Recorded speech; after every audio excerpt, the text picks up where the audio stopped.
మన 4 జిల్లాల నుండి మొట్టమొదటిగా మనం మాట్లాడిన తర్వాత మా కృష్ణాపురం గ్రామ ప్రజలు, మా గ్రామ ప్రజలు ఊపిరి ప్రాణం వదులుకొని సముద్రం మీద పోరాడి ఆ కారేకాల్ బోటుని మొట్టమొదటిగా మేము పట్టాం.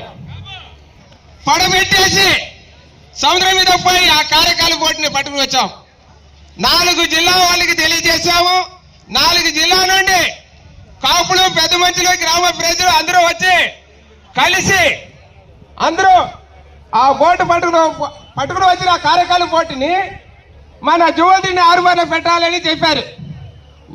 మన 4 జిల్లా కాపులు చెప్పినట్టే మేము ఈ జువల్దిని హార్బర్లో ఆ బోటుని పెట్టాం.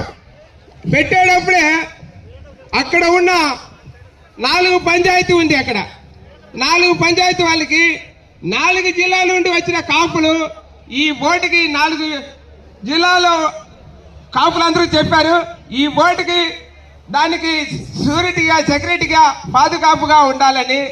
ఆ 4 పంచాయతీ వాళ్ళని జువల్దిని ఏరియాలో ఉన్న పెద్దలకి మనం చెప్పిన తర్వాత మా బోటు అక్కడ జువల్దిని హార్బర్ గడ పెట్టాం. తర్వాత శ్రీనివాసపురం గ్రామంలో నుండి ఒక బోట్ను పట్టుకుని వచ్చారు. తర్వాత చెండాపాలెం నుండి కూడా ఆ కాపులో 2 బోట్లు పట్టుకుని వచ్చారు.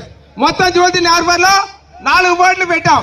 ఆ 4 బోట్లు పెట్టిన తర్వాత మన 4 జిల్లా నుండి కనీసం 5-6 సార్లు జువల్దిని హార్బర్ కాడ మీటింగ్ పెట్టి మనకి గవర్నమెంట్ కానీ ఎవరు మనకు సపోర్ట్ చేయాల. 4 జిల్లాల నుండి కాపులు, పెద్ద మంత్రులు, గ్రామ ప్రజలు అందరూ మన 3 గ్రామాల్లో బోటు పెట్టాం. 4 జిల్లాల నుండి కాపులు, పెద్ద మంత్రులంతా కూడా 8 నెలల నుంచి దీని గురించి పోరాడి ఆ బోటు జువల్దిని హార్బర్లో పెట్టాము. పెట్టిన తర్వాత ఆ జువల్దిని హార్బర్లో పోయిన బోటు ఎట్ట పోయినా మనకు తెలియదు. దాని గురించి ఇంక వచ్చిన గ్రామ ప్రజలు అందరూ కూడా ఆ విషయం గురించి ఎవరు పంపించారో అది చేసుకుని మనం చేయాల్సిన పనులు ఎలా నిర్ణయం తీసుకోవాలో అలా తీసుకోవాలని చెప్తున్నాము. అయితే 4 బోట్లు వదిలారు కాబట్టి ఆ 4 బోట్లు మన ఆంధ్రాలో ఉండాలా. అది ఉండకపోతే 4 జిల్లాల నుండి మన మత్స్యకారుల గ్రామాలు సముద్రం మీద వేటపోయే పరిస్థితి లేదు. ముందు ఆ 4 బోట్లు మన రేవులో పెట్టాలా.